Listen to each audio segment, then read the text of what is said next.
That comes here with a low block, with playing a lot of long balls, then you know that is going to be difficult, because it's not easy to play through them, and you don't get the chance to win the ball back high up the pitch and then create your chance. But it makes it even harder if you're after 1 or 2 minutes, I think. 1-0 down. And if you would have told me before the game that we were able to play against the low block with the quality players United have, against a team that plays so many long balls, we would be able to create so many chances, I would have said I would take that immediately, and that normally doesn't lead to losing the game of football. But we did, because we missed a lot, and the few chances we've conceded led to 2 goals. Conceded were again a set piece. Is partly the reason why we lose this game. I could see from where I was sat that you weren't happy with some of the officiating for their first goal, for a penalty you might have had during the first half. Did you feel those 2 were big moments and didn't go the way they should have gone? I think if you lose a game of football, especially after you've lost 4, maybe you can have the emotion in the game, but I should not talk about that at this moment of time. No excuses. We've had more than enough chances to score a goal where we then maybe didn't need that penalty, if it was one, yes or no. I don't want to talk about that. We should just focus on ourselves. If we have so many chances, you need to score more. And if you are 1-1 and the game is completely there for you, and you then have to defend 1 set piece, defend it better than we did. And this is where we should focus on. And that there is emotion in the game about decisions, yeah, that's, I think, quite normal. Every manager has this. But I should not talk about this after the game. Is that pattern a concern? Getting yourselves back into a game, getting level, and then losing it late on? Nah, it happens just 3 times in a row. So yeah, we've made many offensive substitutions to turn the game around, and I think I wouldn't say that worked, but in the end we've created a lot of chances throughout the whole game, but mainly after the substitutions were made. And then of course you don't have maybe the same structure in defending a set piece as you have when you start the game, because it's every time when someone gets off, there's a lot of work to be done, who does what. But sometimes it's then not about who does what, it's just about making sure you don't concede. But our mindset in that moment of time is maybe only on scoring, because we think we deserve to win the game, and we forget that I don't know if we forget, but it comes across like that we forget this 1 or 2 single moments where we have to defend. Just tell us about some of the changes you made, because you were really kind of aggressive in terms of trying to affect the game from the touchline. What was your thinking, just trying to kind of overload that low block? I think before that already we've created enough chances to score a goal. Cody Gakpo twice on the post in the first half. Alexander Isak 1-on-1 to the goalkeeper. And I think if I look it back, I maybe forget 1 or 2 chances. And in the second half, we started off quite well, in my opinion. But yeah, if you have so many good players on the bench, you can better use them, especially if they are offensive. And then you take the risk, because that's... People might say, yeah, you've conceded 1 or 2 extra chances apart from the goal as well. Correct, that's what we did. But that's also what we need to do. If you're 1-0 down, you have to take more risk than when you're 1-0 up. So if I take that into account, that we every time have to fight back and then see the amount of chances we concede, I cannot be too negative about that. But defending in the set piece, if you are 1-1, that happened to us at Palace, that happened to us today, that we have to do much better. But again, a lot of impact from the players that came on. But that's also because of the effort we put in the first half. So we have 60-65% ball possession. The other team has to run a lot. A lot of players had to go off from United because they were tired. But yeah, end result, lost 2-1. Yeah, and it is 4 defeats in a row. How have you ended up as the league's champions in this downward spiral, and how difficult a moment is it for you and the team? It is a difficult moment because you know how it works in football. If you lose a game of football, if you lose 2, 3 or 4, the main thing is that the players need to keep believing in each other, and what we are doing is good. So if you play a game like this, I think they will be in the dressing room saying, what an amount of chances we had. But you can play a next game, maybe where you don't create as much, and this is always players. If you lose, players come off, thought they didn't have to be substituted, players who thought they had to play longer. These kind of things are quite normal in football. But what I see at this moment of time at Liverpool is that they're all very involved. If we start them, they do well. If they come in, they do well. If we get chances in the end, I see the players on the bench hoping that we score. Also the ones I took off, frustrated if then Maguire wasn't fractionally offside. So I see everything that is needed to win a game of football. But maybe it's a smart thing that we start doing this quite soon. You took Mo Salah off needing a goal, and he obviously is in a difficult moment. Are we seeing a great player maybe moving into a different phase of his career? I mean, I know it's a difficult question for you to answer, or is it just form? Is it just him trying to blend with new signings? What's happening with him at the moment? I think after games like this, it's quite normal, usual that people are very focused on individual players. So in the first 5 or 6 games, it was mainly about the signings we did. Now we have to talk about Mo Salah. I think we've had more than enough chances to score a goal, and Mo missed a big one. Some others missed a big chances, and we are not used to this from Mo. But yes, we needed a goal. But yes, we also needed maybe a player that could create something in that end phase, and that's what Jeremy did. He came in, had a great action, cross to Cody, and when we would have been 3-0 up, I think Cody would have scored that one, but I cannot guarantee this. But so like I said, every player has tried everything, but it didn't work out for us. Thank you. Well, Ruben, I'm conscious that the questions for you in these interviews are often quite dramatic. If you lose, it's a disaster. If you win, it's a transformational moment. Nonetheless, was that perhaps the biggest win of your time as Manchester United manager? Yeah, I think so. It doesn't mean a lot. It means today, but tomorrow is not going to mean a lot. It's 3 points, but it's a good victory. But I will do the same thing that I did in the last games, is try to see the game, try to, in key points we had some luck, but we fought for every ball. We lost our composure a little bit in the second half, but the most important thing, the spirit was there, and that is the beginning of everything. And sometimes you play more with the ball, and other days you play without the ball, but if you have the spirit, you can win. What happened? Why do you think not? I think because obviously we conceded a very sloppy second goal. We worked so hard to get back into the game. We created opportunities to score the winner. But if you concede the second goal like that, obviously that's a disappointing part. And yeah, I think overall, if you look at the game, we were far too rushed. I think we were making wrong decisions at time, and that was also the moments where we were open if we lost the ball. And yeah, disappointed day. Far too rushed because of the games you've lost, and almost trying too hard, maybe, do you think?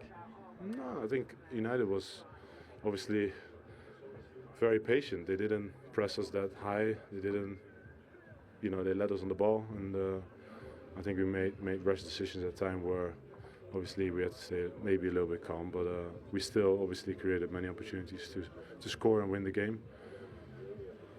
But the reality is that we lost, and it's an interesting time now that we have to stick together, and not only us as players, but together with our fans and everyone that wants us to win. Can you just give us your perspective on the first goal? Because obviously yourself, Alexis and Ibrahima have all sort of gone in. Perhaps the game should have been stopped for a head injury. Then Ibrahima makes the run sort of in behind you. It looks like you passed him on, I think, to Konaté. But just give us your view of that whole moment. Yeah, well, I think the ball goes long. The first header get won by a United player. The second header get won by me. In that moment, obviously, I hit Maka's elbow. And he goes down, I go down, and that creates obviously the space on my position and behind. And I thought from the angle that it was pretty difficult to score, but he managed to score. And obviously it's still early on in the game, so there's plenty of football to be played. So it was good for us to just stay calm, but I think we didn't manage that in the best way. And that's obviously a disappointing part. You said in one of your earlier answers, this is an interesting moment now. What's needed from the group to sort of get yourselves back on track? first and foremost, stay humble, stay working, and try and keep your confidence as high as possible. Because obviously, when you lose, your confidence could drop a little bit. But it's about staying very calm.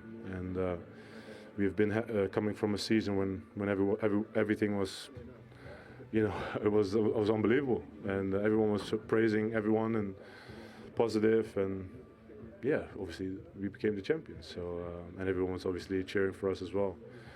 And when things get tough, it's important that we keep that same mentality of being there for each other.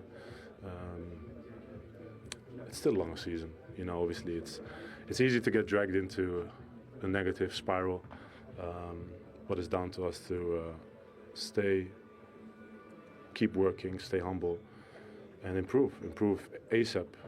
When you get the opportunity to obviously show your quality and win games, but we also have to, and I mentioned it before already, you have to put things in perspective. We're in October now, so many twists and turns can happen, but the reality is that we come over four defeats in a row now, and we want to turn it around ASAP. Thank you, Virgil. You're welcome. If you play United game.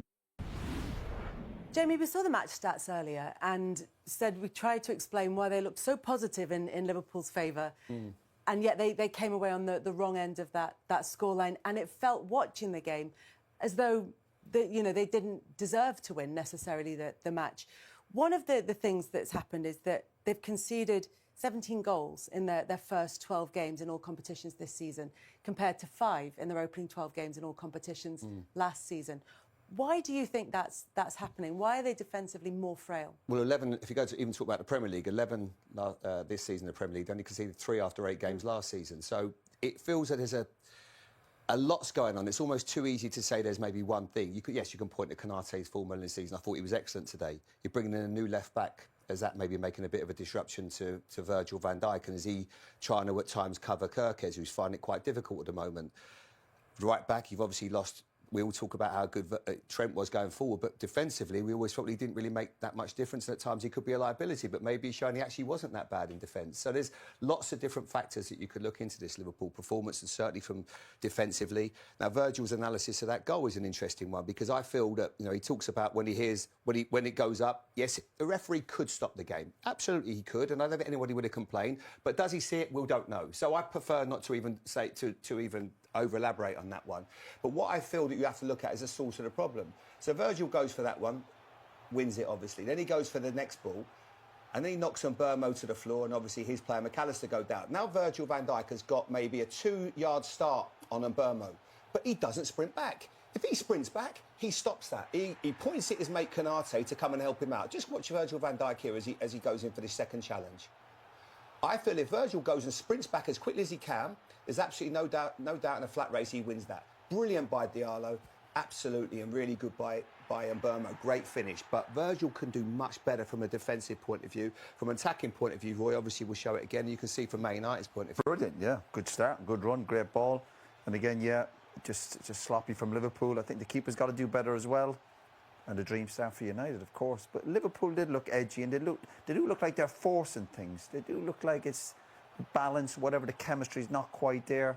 And Van Dijk said rushed was the word. Yeah, possibly so. But when you're a centre-half and you're a big player, and last year was on about who's going to stay, and he signs the big contract, and then you're giving up loads of goals, then I'd be looking at him. I'd be looking, what are you doing? Particularly as a big leader of the team. And we're looking at moments, and I think a couple of years ago he spoke about Man United coming here and parking the bus and being critical of United. Well, they've scored 2 today. They scored 2 last year, and you're the centre-half of this team.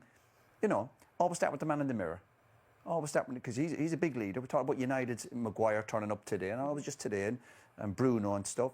But Van Dijk, if you're the centre-half and your team are all of a sudden giving up loads of goals, you've got new people coming to your club, you've got to have a good look at yourself and going, am I really helping these lads? Am I getting a grip of people? And little incidents we saw with the goal there, yeah, we'll give United plaudits. But I do look at them going, are you really sprinting back? And what happens when you become champions? The biggest challenge is the next year, because people are looking at you going, you're the champions, we're going after you. Even United were coming today, and United attacking players certainly had a bit of a swagger about them, whereas Liverpool, they struggle to deal with that. And the stats, we're talking about stats. I think a really important stat in football is the scoreline, and that's it. And Liverpool, the manager said last year, Liverpool won loads of games by the odd goal. They're now on the wrong side of it. And again, they're losing lots of late goals. So whatever happened with the substitutions, the mentality, shall we say, even when Liverpool got it back to 1-1 today, you still think United had a goal. It's not as if you're going, oh, listen, this is the second goal's coming. And Liverpool, just before the goal, almost kind of gifted them, giving the ball away cheaply. And there are little moments that you got to have a say to, where Van Dijk's got to say to the players, lads, just calm down. Again, it was, and I think sometimes it's good to be forcing things and panicking, but not all the time. I felt it was like that from even in the first half. It's not as if we done it United. It'd be a mad last 10 or 15 minutes, but not a mad last hour. Well, you talked about the substitutions, and when Arne Slot made that triple substitution, that's when it started to feel particularly chaotic, frantic, any of the words that you want to use. And in fairness, it earned Liverpool a goal. Yeah, there's a bit of genius madness. Virgil does brilliantly well to win the challenge there on Mbermo, and then they keep the ball alive, and the pressure was certainly mounting. And you could feel that something was going to happen. They get that little bit of luck there. They stay calm. Wirtz keeps it alive. Smashes it across the face of goal. And then there was always one player I felt today that could get that goal. I didn't feel like it was going to be Salah. I thought it was going to be Gakpo. He had so many chances. He enjoys this fixture. He hit the post 3 times in the game. 3 times, Kelly, and he was always looking to score. And obviously a little bit wasteful with a header that was a great opportunity for him. And then I could honestly say I could only see one winner. Although Liverpool's formation was crazy. You know, you end up with, Wirtz and Jones as your 2 defensive midfield players. I still felt they would be the team in the ascendancy and win it. And that's what Virgil spoke about, that little bit of calmness. And I go back to the throw-in. When they go and give the ball, when Szoboszlai throws it back to his keeper, he just needs to stay calm. You've got so much time still. Little mistakes like that would just transmit into the fans, to the players. It doesn't need it. And that's what they did so well last year. We spoke about how good Liverpool were, but we also spoke about how calm they were. They never really got under pressure. But you felt today they were too rushed. But it goes to show there was a nervousness in Liverpool, and that's on the back of 3 defeats. For all how brilliant Liverpool have been over the last year, they're human beings. And when you lose 3 games, can I tell you what? Self-doubt will kick in. You start, really, are we going to lose again? And they've lost that little bit of belief. And you felt it in the stadium. Even when we got here today before the game, you're still thinking Liverpool will get the job done. But when you're a goal down after a minute or 2 and you think you're nervous before the game, after a minute or 2, you're going, oh, my goodness, it's a long way back. And they didn't quite do enough. For all their efforts and the chances, you felt United had a chance of getting a big result today. But even in terms of Manchester United's winner, in the build-up to it, there was evidence of what Van Dijk was talking about, that being rushed. It's Szoboszlai here, look, he's throwing it back to his keeper. It's just not on. And Mbermo goes and presses him, and then you can see there's a little bit of panic. The keeper's obviously, look, he's throwing his arms up in the air. Then they don't win the second ball. Harry Maguire wins that. Right, now you're on the back foot. They work it really well. Sesko's good feet. Cunha, who's been excellent, certainly in the second half, keeps the ball alive. They get a corner. That's where the goal comes from. It's just a case of staying calm. That's where you use your experience, Kelly. That's where you've got to use your experience. Yeah, and it's madness with the throwing. Just go down the line. Yeah. But then a bit of brilliance from Bruno there. I mean, this won't go down as a goal necessarily straight from the corner, because obviously it gets played out and ends up back with Bruno Fernandes. But are you concerned about Liverpool's defensive record from set pieces, Jamie?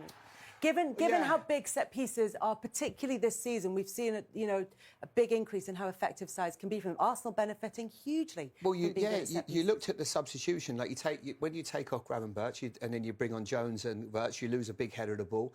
Roy and I were saying during the game, look at the size of United all of a sudden. They look a really big side from every single set piece that comes in. They've got big players. They bring on Sesko, 6'5", 6'6", whatever he is. So there was a few mismatches there. So yeah, set pieces are a big, but.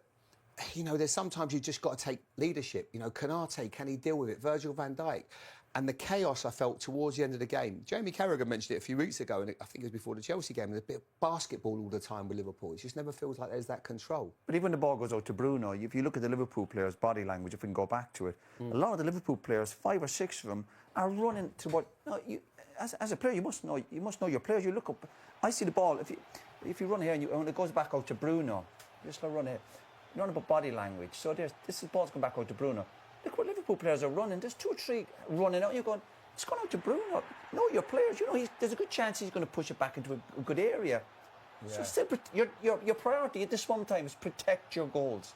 Protect your goals. I know they're playing off the cuff stuff and it's a bit mad, but there's 4 or 5 on body language. Watch when it goes out here.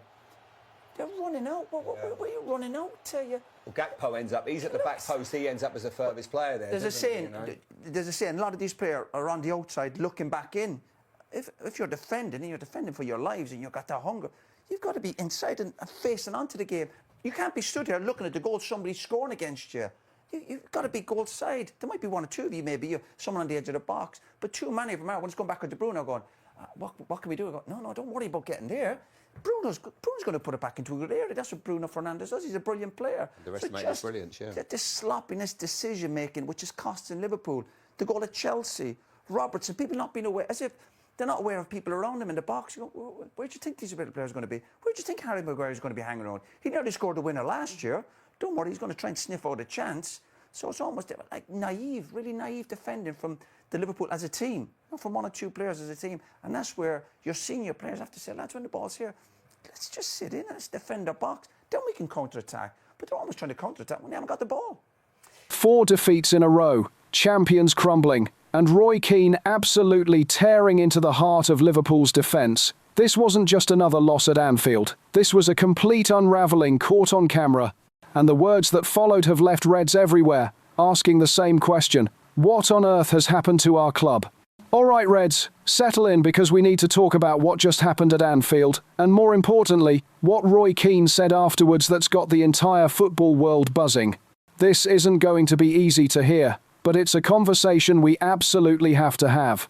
Manchester United came to Anfield, sat deep, played the long ball, and walked away with 3 points. 2-1, 4 consecutive defeats for Liverpool. Let that sink in, 4 losses in a row for the reigning champions. Bruno's corner routine in stoppage time sealed it, but the cracks had been showing long before Maguire's header found the net. Virgil van Dijk stood in front of the cameras afterwards, and you could see it in his eyes, the frustration, the confusion.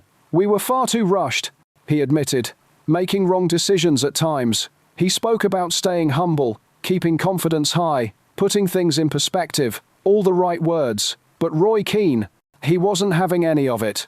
Before we get into what Keane said, and trust me, you'll want to hear every word, make sure you're subscribed to this channel and hit that notification bell. We're living through one of the most dramatic periods in Liverpool's recent history, and you don't want to miss a single update. Whether it's transfer news, tactical breakdowns, or post-match analysis like this, we're here every single day, bringing you the truth about what's happening at Anfield. Right, let's get into it.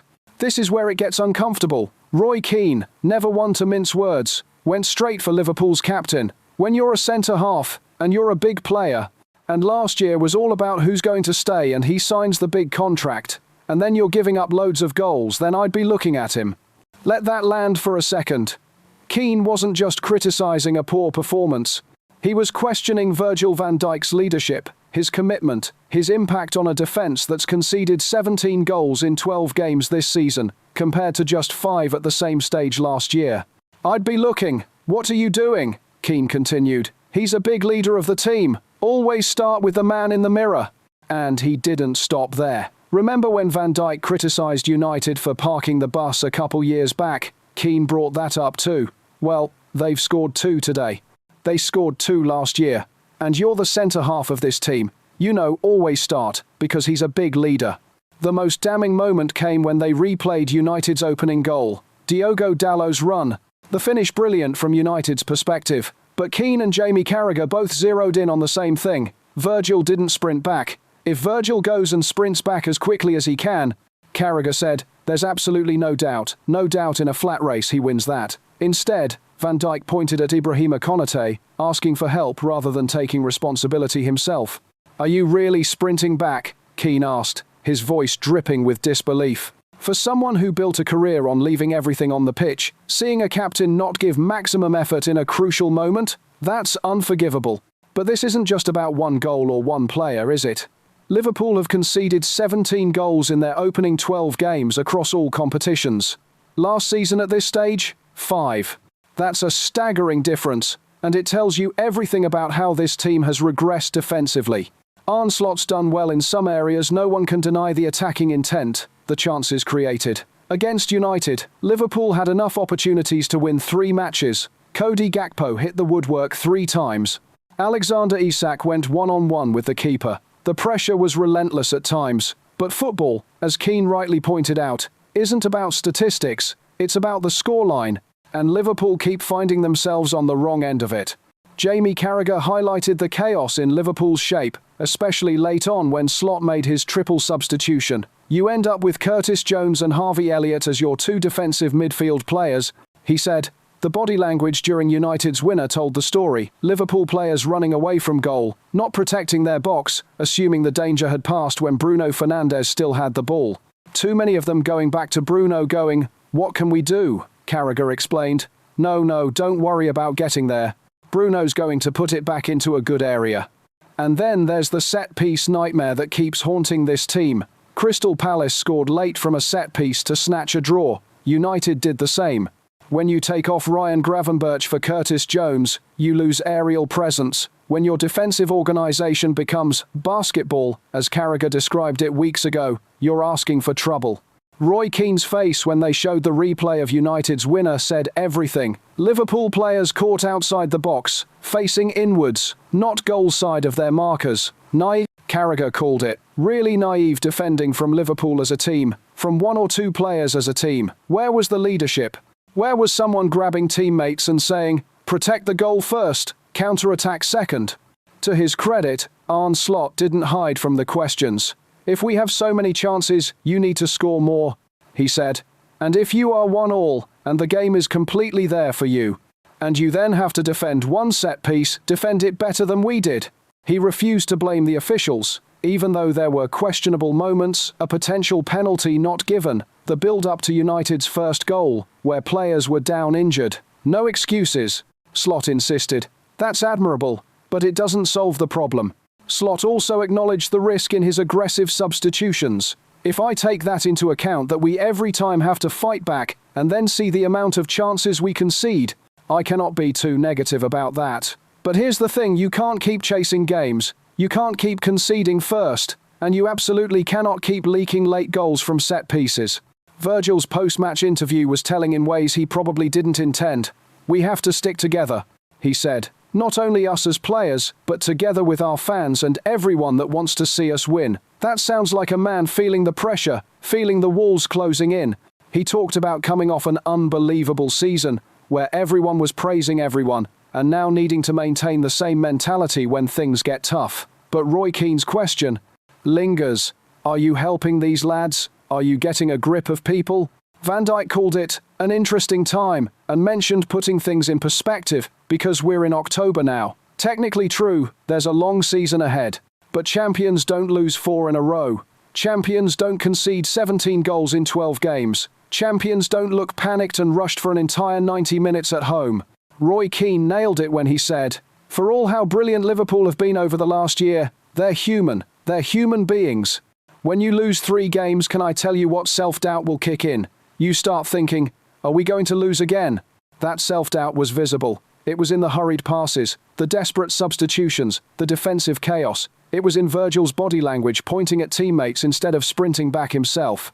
It was in the way Liverpool kept trying to force things rather than play with the calm authority that defined them last season. Ruben Amorim, in his first big test as Manchester United manager, set his team up perfectly. Low block, long balls, patience. And it worked because Liverpool couldn't handle the pressure of expectation. They were the champions, Keane said. That's who we're going after. Even United were coming to this, and United's attacking players certainly had a bit of a swagger about them. The next few weeks will define Liverpool's season. Can Slot arrest this slide? Can Van Dijk rediscover the form that made him the world's best defender? Can the team find the composure and belief that carried them to the title? Or is this the beginning of something worse, a psychological collapse that sees the champions fade away before Christmas? Arne Slot's got the tactical nous, no question. But as Roy Keane made abundantly clear, tactics only take you so far. At some point, your leaders need to lead. Your captain needs to sprint back. Your experienced players need to grab the young lads and say, calm down, protect the goal, do the basics. Right now, that's not happening. And until it does, we're going to keep seeing performances like this. Lots of possession, lots of chances, and absolutely nothing to show for it, except another defeat and more questions. Roy Keane didn't hold back because he's got an agenda against Liverpool. He held back because he saw a team, and specifically a captain, not meeting the standards required at this level. When your centre-half isn't sprinting back, when your defensive organisation collapses from a simple corner routine, when you're panicking at home against a mid-table United side, those are leadership failures. Virgil van Dijk is still a world-class defender on his day. But right now, Liverpool need more than talent. They need someone to grab this team by the scruff of the neck and remind them what it takes to be champions. Because 4 defeats in a row, 17 goals conceded in 12 games, that's not Liverpool. That's not acceptable.